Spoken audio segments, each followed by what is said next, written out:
So like always, I want to thank you guys for coming out and covering Penn State football.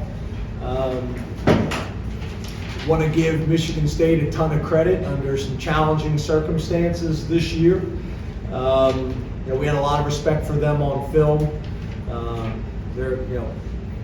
Their coaching staff, I think, has done a really good job. They battled all year long. I want to pay them some respect. I thought the playing here in the Dome, I talked to their AD before the game. I talked to their head coaches before the game. I thought this was real positive for both programs. It was a home game for Michigan State, but I thought there was a lot of positives about it. And then you talk about our game. Obviously you talk about turnover battle. We won that. Explosive play battle. We won that. Third down battle we won, but we probably weren't as good in that area. If I was going to be critical, that would be one of the areas I'd be critical. Sack battle, we thought that was the most significant stat all week long. We talked about that. If you look at the success when it comes to wins and losses with Michigan State, that was a powerful statistic, winning that battle. Field position battle we won, and then penalty battle we won in the number of penalties, but the yards was a tie.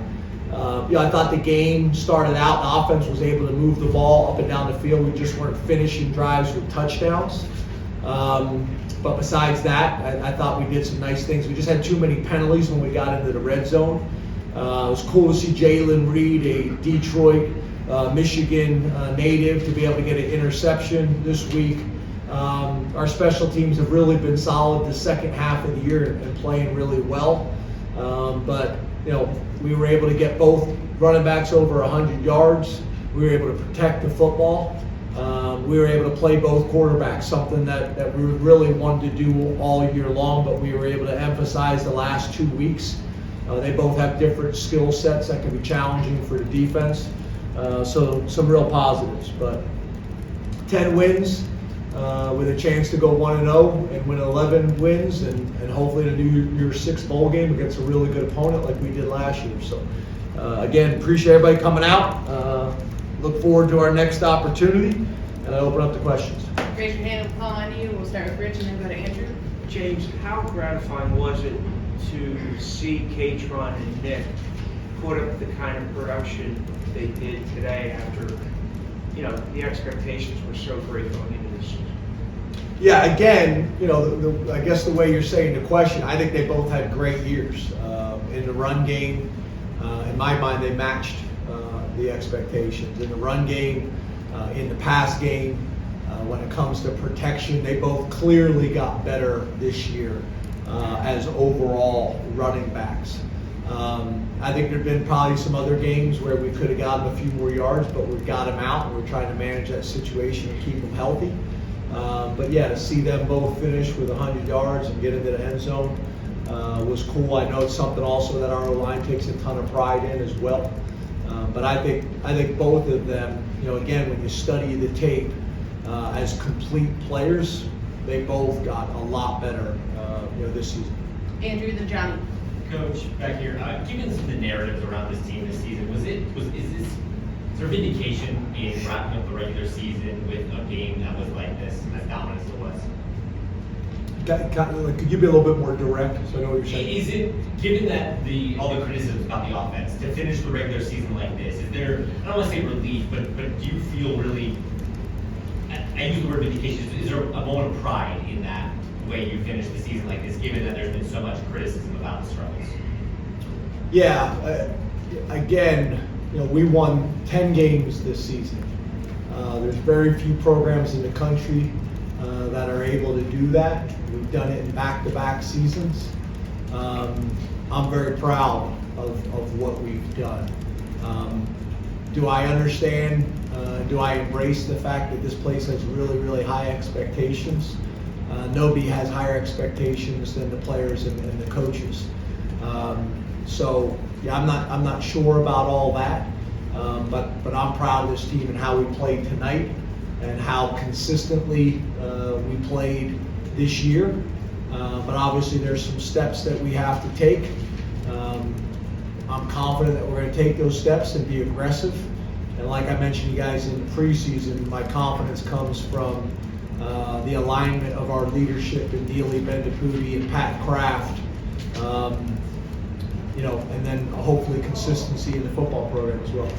Johnny, then Mark. James, how would you assess how Drew played tonight? And then do you feel like this can kind of be a building block for him now going into bowl prep ahead of whatever comes next?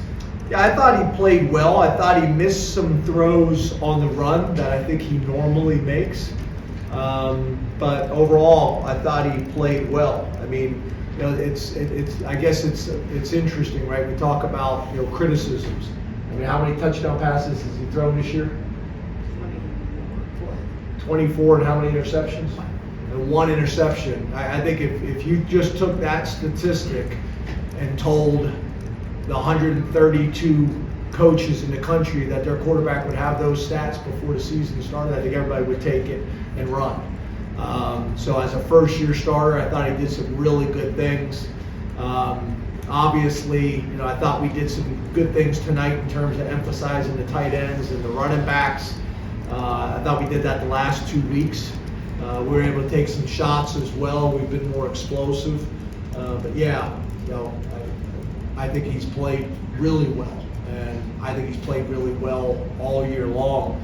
Obviously, there's been some areas that we need to get better as an offense, and there's areas that Drew needs to get better. There's no doubt about it. But again, I think when you're looking at the overall picture, I don't think there's a coach in the country that if they could take those statistics at the beginning of the season, everybody would take them and run. Mark and Audrey. James, could you assess the collective buy-in of your players into this defense where nobody is posting gigantic numbers, but consistently you guys are playing at a dominating level? Well, again, I think there's a difference between buying into statistics and buying into playing really good football. And, one of the things that I think happens sometimes is, a guy maybe doesn't have a certain amount of catches, or a guy doesn't have a certain amount of tackles, or whatever it may be, interceptions, whatever it may be. I'm still a big believer that when true football people like you guys, the scouts, are studying the tape, they're playing the game the way it's supposed to be played. There's a ton of times where you're a defensive lineman and you run a twist and you're the penetrator, and the guy who's looping the twist gets the sack. Well, the penetrator caused the sack. And real football people that are studying it understand that. And our guys, have bought into that on offense, defense, and special teams. And the reality is, when you do your job and your teammate does his jobs, the plays that are supposed to come to you will come to you. And we've done a good job of that. We've played really good defense. Really, I've been fortunate. We've played really good defense since I've become a head coach. I think Manny and the staff have taken it to another level. But we've been playing good defense for a long time. Audrey the Pickle. James, what do you feel like maybe you've learned about your receiving core these last 2 weeks? I'm listening too. Yeah, I think it's like we talked about before. I think there's some talent there, and I think what we have done a good job the last specifically 2 weeks is, I think sometimes as coaches you focus on things that guys can't do, rather than saying, okay, here's something that this guy does really well. Let's allow him to use that, and then allow him to have success there and build on it. We probably rotated more guys. It was interesting because last week you guys asked me some questions about like certain guys. How come this guy didn't get any touches? But early in the week it's like, well, how come these other receivers aren't playing? We're playing more guys. We're rotating more guys. So that's a factor in it as well. But I think the biggest thing is we got some guys that I think can really do some good things. We have played to their strengths. We focused on the things that they can do, and then use that with some confidence to build, for the future.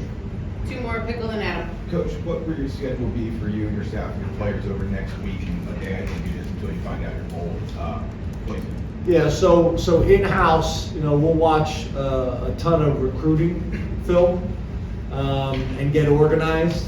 for going on the road and how we're gonna balance the schedule. All the bowl schedules are already set.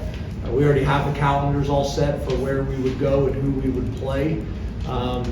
You know, the obvious thing is I'm gonna be in Saturday and Sunday Zooming with a ton of prospective,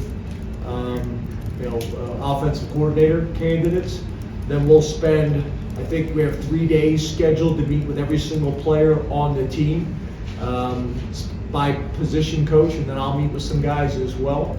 And then obviously, you know, we'll start getting into some practicing and then, you know, kind of go from there. But meeting with our players is a priority, watching recruiting film and getting organized where we're going, how we're going to finish this class up the right way. Also the transfer portal. We got to be all over those things. And then with technology now, I can sit in my office and get 90% of the work done on Zoom, which I think makes the most sense. Adam. James, a year from now, you're going to have a 12-team playoff. Often 10-2 might be good enough.